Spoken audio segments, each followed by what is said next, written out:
Death by the Secret Inquisition.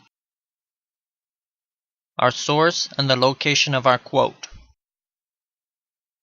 But the times changed, and being no longer able to burn the heretics and the excommunicated publicly, the Holy Office, the Inquisition, found means of putting them to death without the shedding of blood and for the glory of God, by means of walling up and ovens.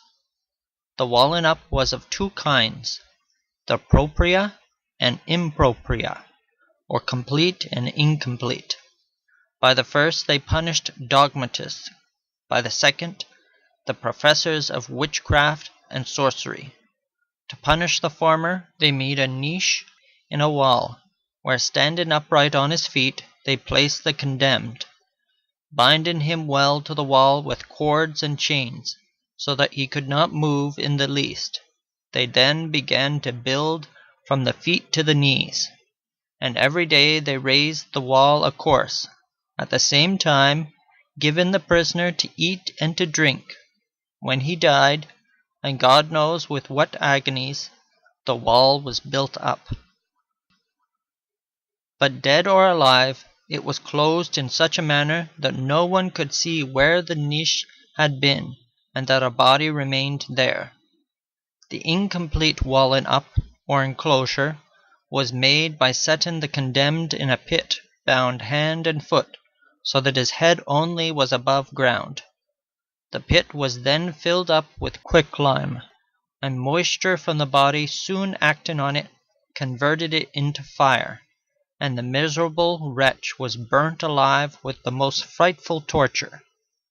As knowledge and civilization increased, and the people began to see through the impostures of the priests, they feared lest, spite of their secrecy, such atrocities might creep abroad amongst the corrupt sons of the age, and in order to retain the knowledge of these holy proceedings amongst a few, they dismissed the building up, and adopted a plan more anticipative of the pains of hell, and this was by burning the condemned without flame and without shedding of blood.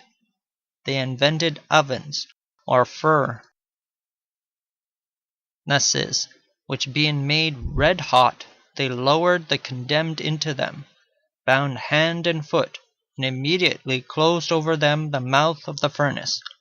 This barbarous punishment was substituted for the burning pile, and in 1849 these furnaces at Rome were laid open to public view in the dungeons of the Holy Roman Inquisition, near the great church of the Vatican, still containing the calcined bones. Howitt, William, translator. The Religion of Rome described by a Roman. London, Ballier, Tyndall, and Cox, 1873, pages 195 through 196.